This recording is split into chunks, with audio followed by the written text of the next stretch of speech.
Okay.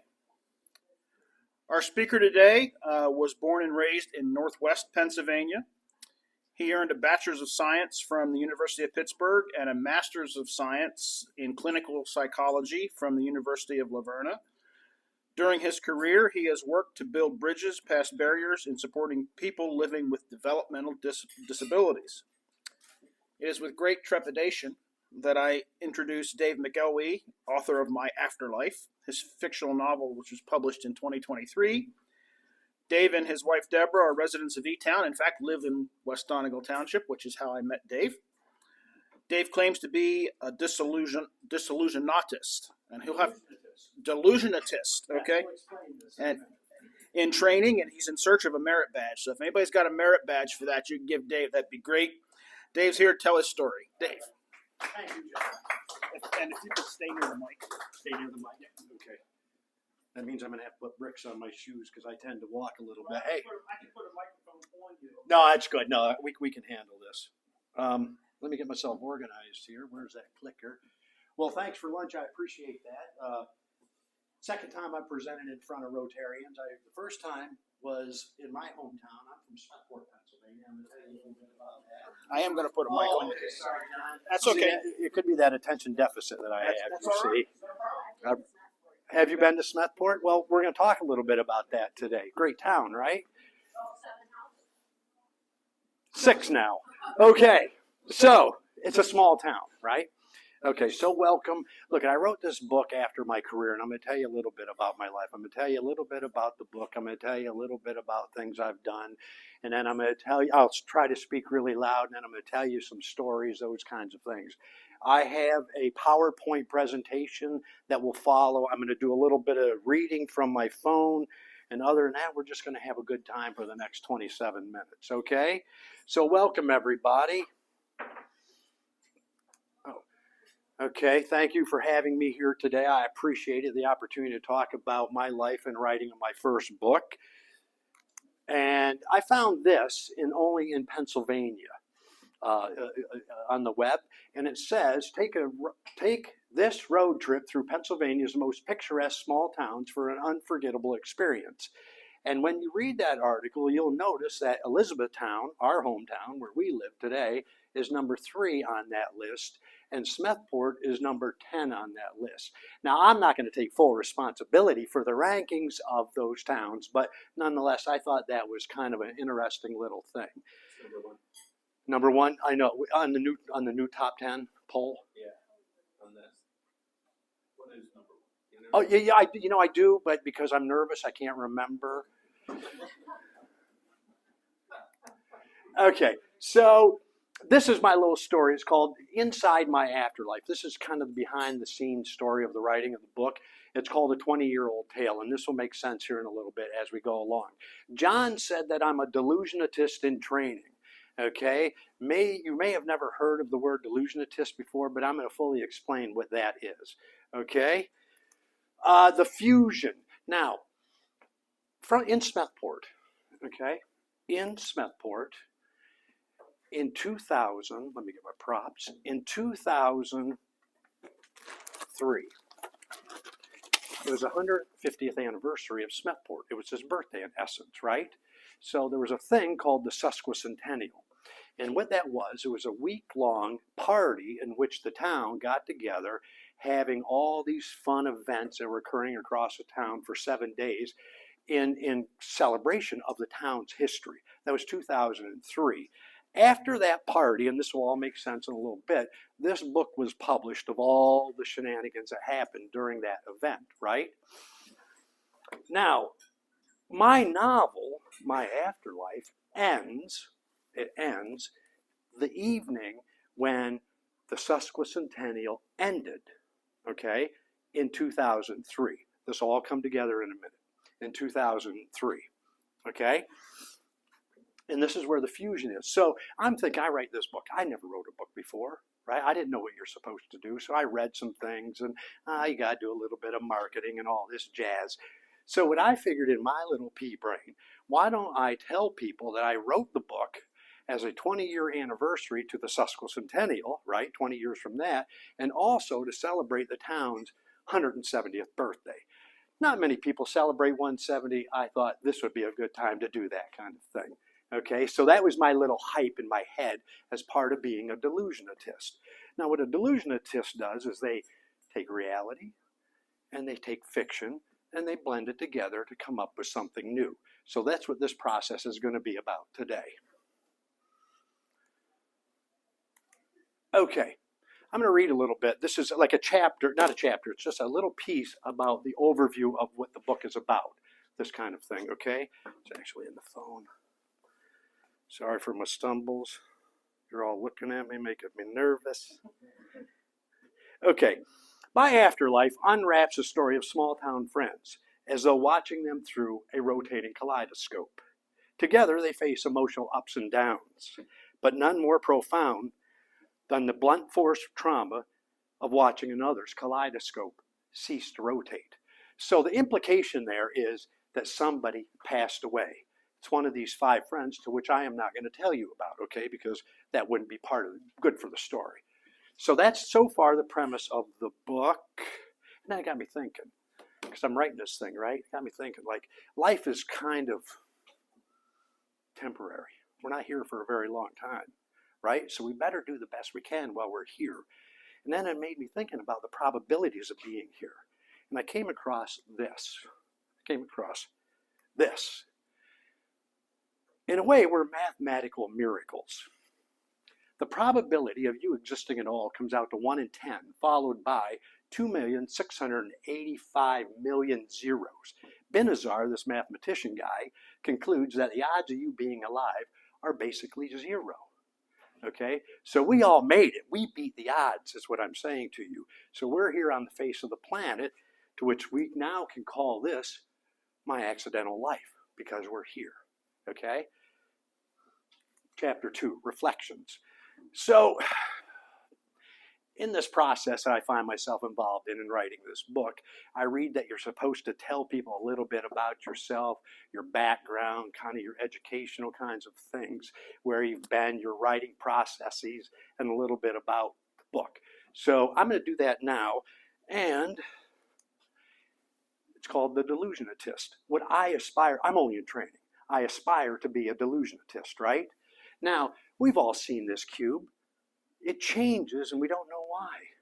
It changes and we don't know why. That's why we chose that as our symbol as delusionists, okay? So, that happens to be me.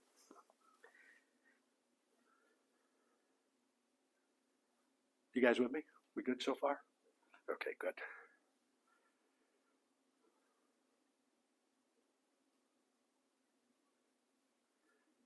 So here's my story. John read the first part about my pit adventures and then the University of Laverne and all those kinds of things. So I'm going to pick it up from here. That was the bio in the back of my book, okay, that John read. The above bio is taken from the About Author section in the back of my book.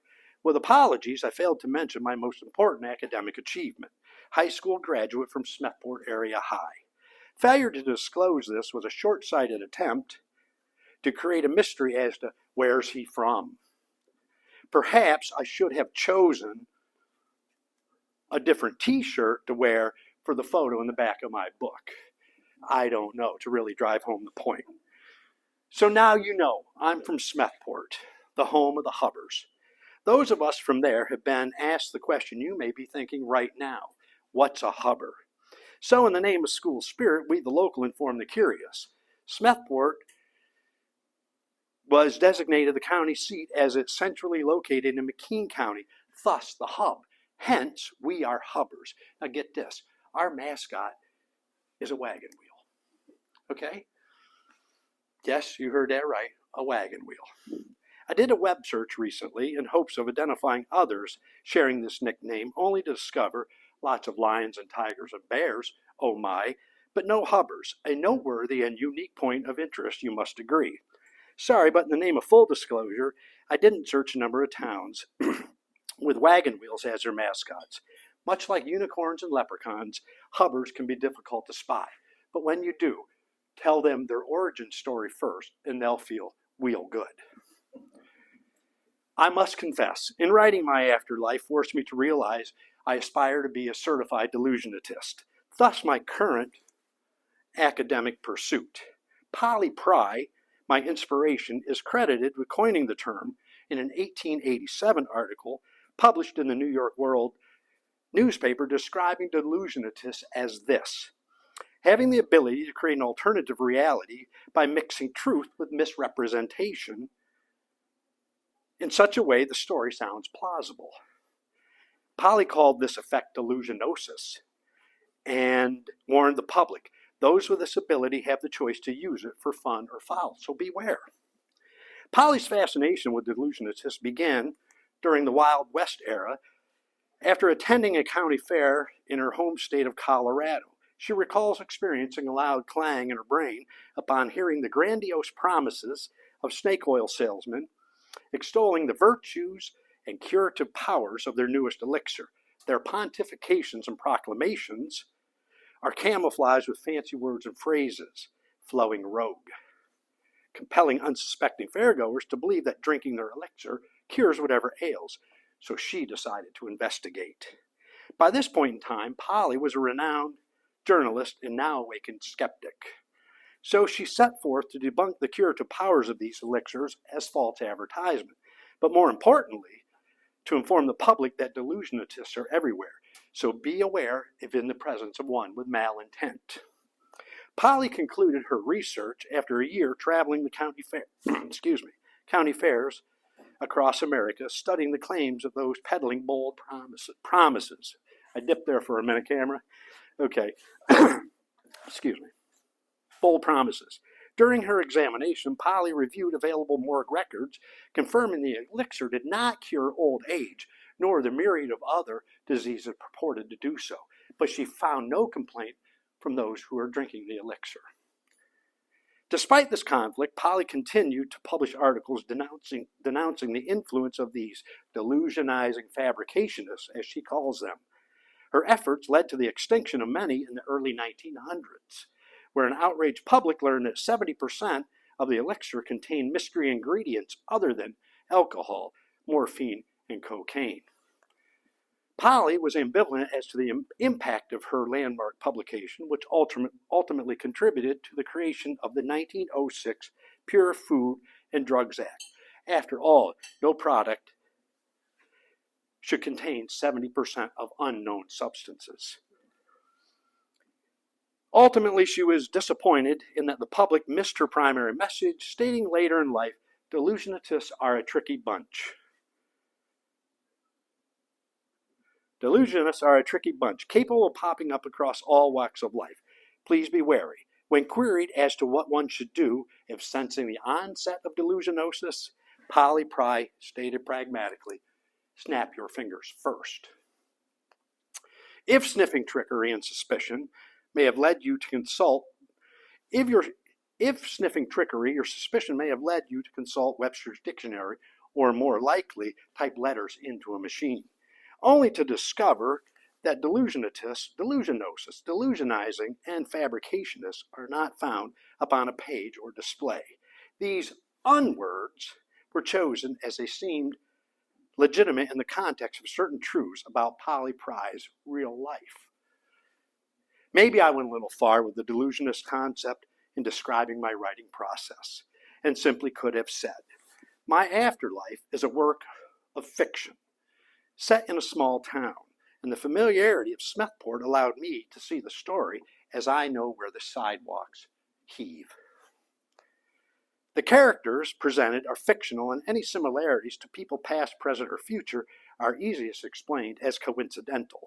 Many locations, time references, and events throughout the story are real but may have been subject to fabrication to fortify the storytelling.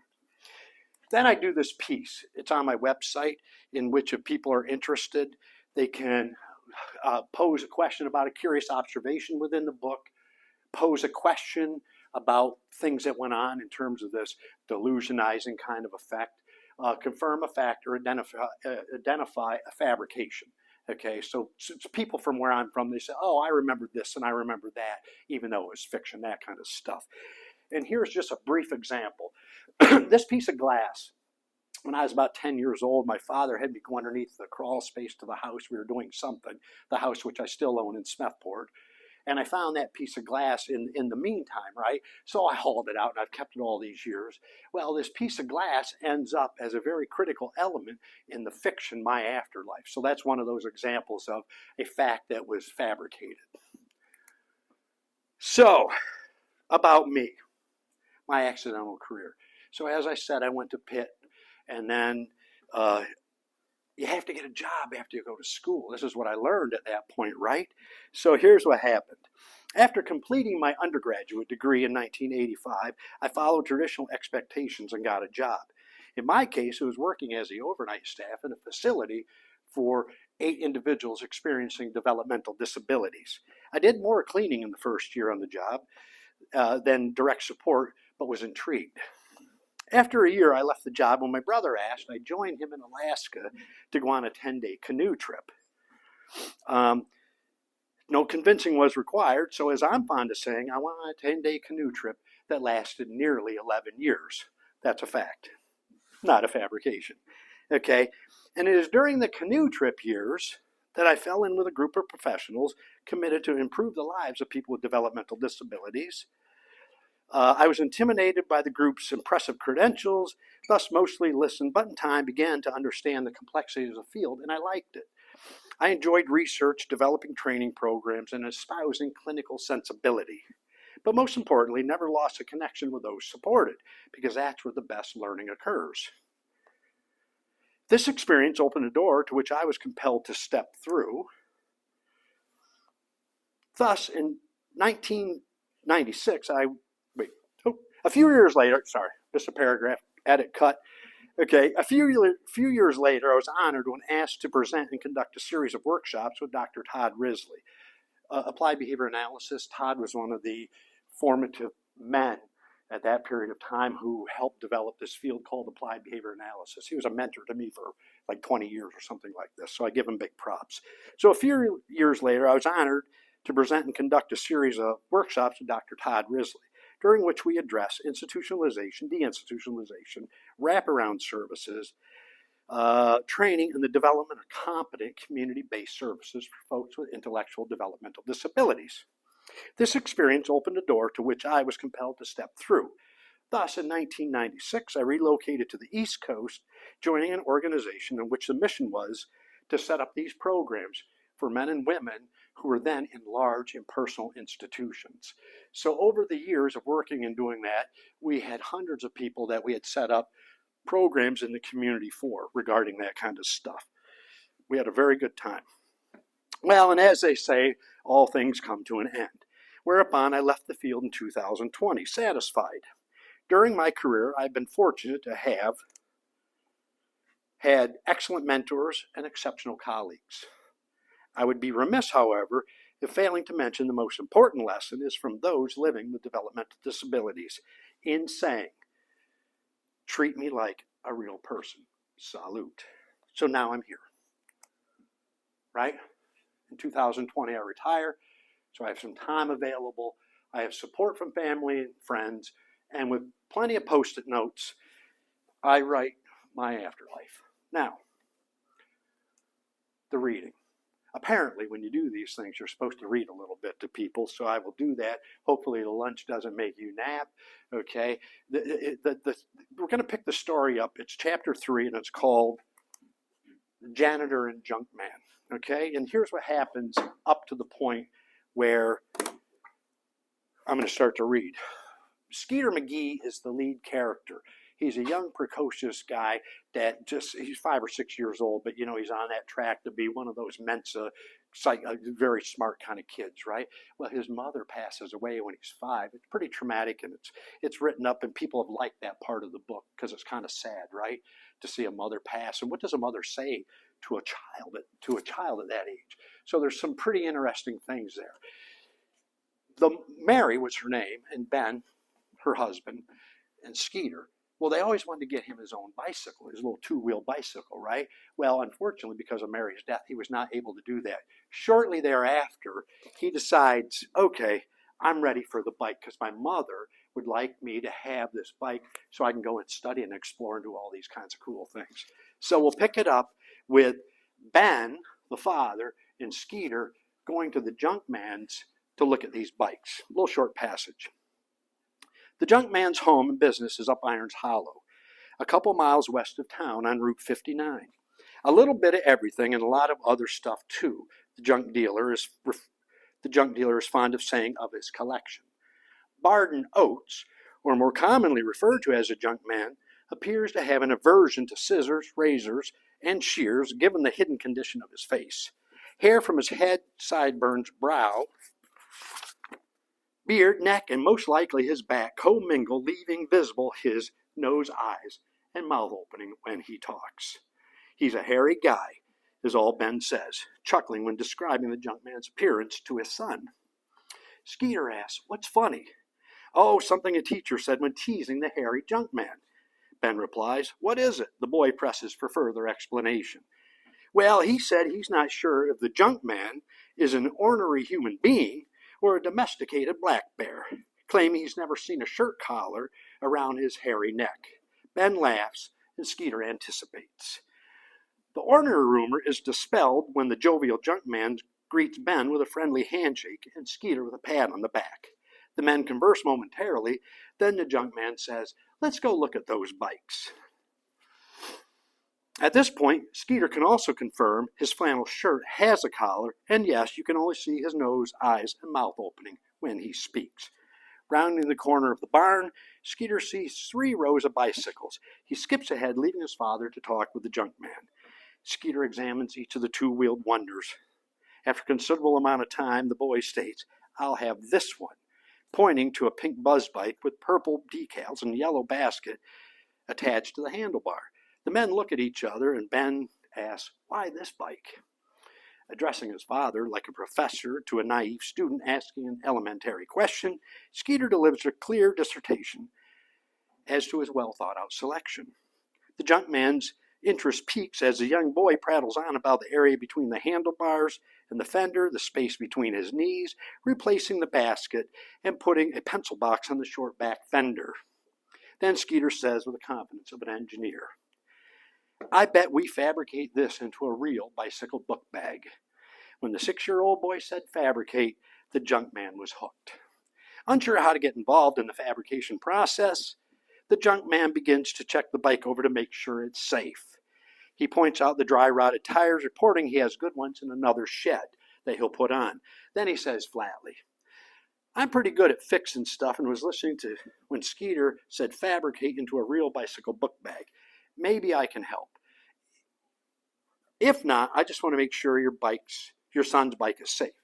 Ben does not take this gesture as an infringement on his fatherhood, but something else, kindness. Skeeter takes the gesture as proof the junk man is a human and not a domesticated black bear, and agrees to the offer with one condition. The bike doesn't have to go fast, it just has to carry lots of books and stuff. So that's the scene. Father and son leave. Junk man's going to do something with the tires. He has to go uptown. There's some scenes in relation to that. They work on this bike together, and now becomes a magical point at which the bike is ready to be ridden. The portfolio bag sits snug and tight on the bike. The zipper is easily operated by Skeeter, revealing 3 storage slots for books, magazines, and other ephemera. In a moment of inspiration, the junk man uses snaps to mount a wicker fishing creel to the handlebar and front fender. This allows easy removal when Skeeter decides to lunch or explore away from his bike. They call it the lunch creel. Skeeter, there's a space below the banana seat and the back fender to put a container, which can be fastened to these brackets. Let's walk to the parts department. I think we can find something that will work," the junk man says, referring to one of his sheds packed with a hodgepodge of collectibles, including furniture, dishes, bottles, and tin cans. From his can collection,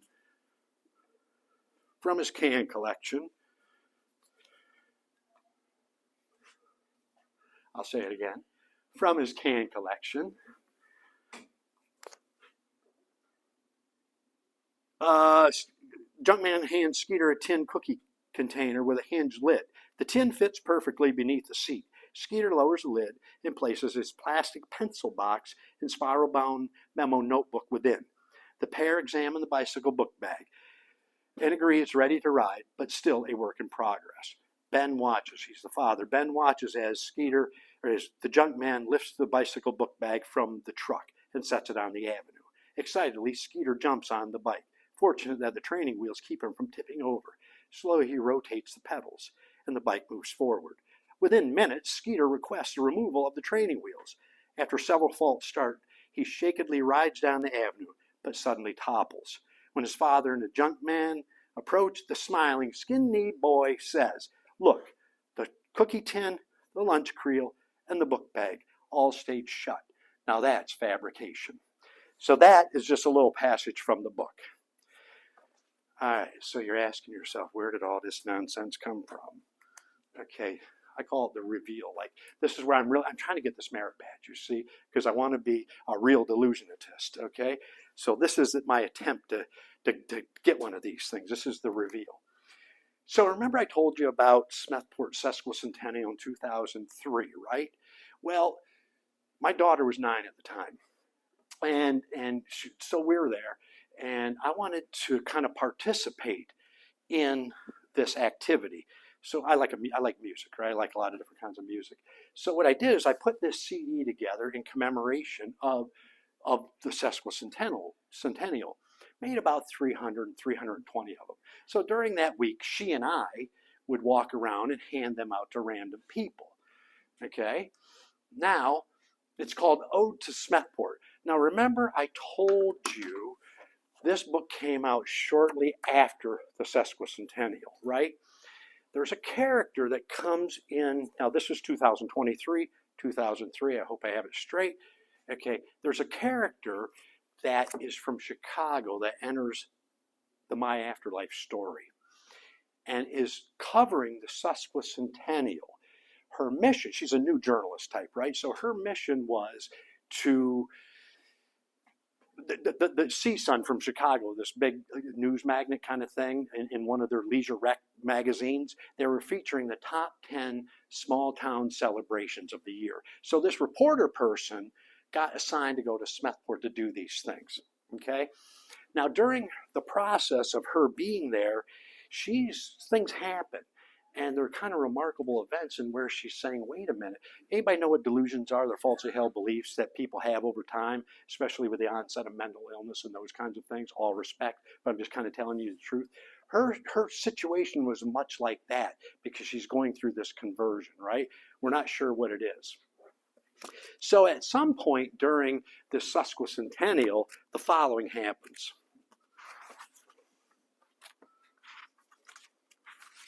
I'm working, John. After several minutes, the lake is filled with floating craft circulating clockwise. Joan, the reporter I'm referring to, paddles through the traffic to the center of the lake, which provides a perfect vantage point to take pictures and make notes. Suddenly, her paddle boat is jolted and T-boned when a dented camouflage canoe, which happens to be true. The canoe hits this paddle boat, right? The father makes a quick joke, an apology about hitting the Hubbard buoy. His daughter reaches into her tote bag and hands Joan a compact disc labeled Ode to Smethport, telling her the songs are a story. Joan takes a few pictures of the camouflage canoe and asks the girl if she can keep a secret. Affirming she can, Joan tells the little girl she is writing an article about the festival. The young girl replies, "I'll bet no matter what you write, it will be great. Good luck." As they drift apart, Joan asks the girl her name. "I'm Caitlin with a C and no Y." Joan makes a note. Now remember, I told you Joan was going through this very traumatic emotional time with these weird random kinds of things like pointing her in directions that she had never thought before. So I'm not too upset with her, and Caitlin's not too upset with her when that picture, I'm sorry you can't see it, that Joan took appeared in the book and she spelled my daughter's name wrong. But we forgive her because of all the trauma that she's been through, right? Now, that's one part of this delusionist thing. Reading the fine print is fundamental, Okay, remember I told you I made this CD and all those kinds of things, and I wanted to kind of look like it was a real CD. So you had the cover of the house that I lived and born and raised in, still own. Actually, Skeeter lived there too in the story. I didn't see it much. Okay, and all that kind of stuff. And then I put all the songs on it that you're supposed to. I changed the alma mater by adding 2 verses. And then at the bottom, you have your kind of like your information, like about the production information, those kinds of things. So reading the fine print, this small town shenanigan produced by me, Dave McAway, in association with Witch and Amy and the Intangible Force. See in 2053, which would be 200-year anniversary. And then I say, okay, Caitlin will. Coming soon, this was 20 years ago, 21 years ago, my afterlife. So that's my 20-year voyage of blending the 2 things together to come up with writing in my first novel. So 20 years ago, I knew I was going to be talking with you and John today. Okay, so that's my little thing. Somebody should have snapped their fingers first. That's my presentation on my novel. Okay, shameless plugs of Amazon, all this kind of, and coming in less than 20 years, by the way, my accidental investigation. That's next. So that's my story. Most of it's true. Some of it's not. Thank you.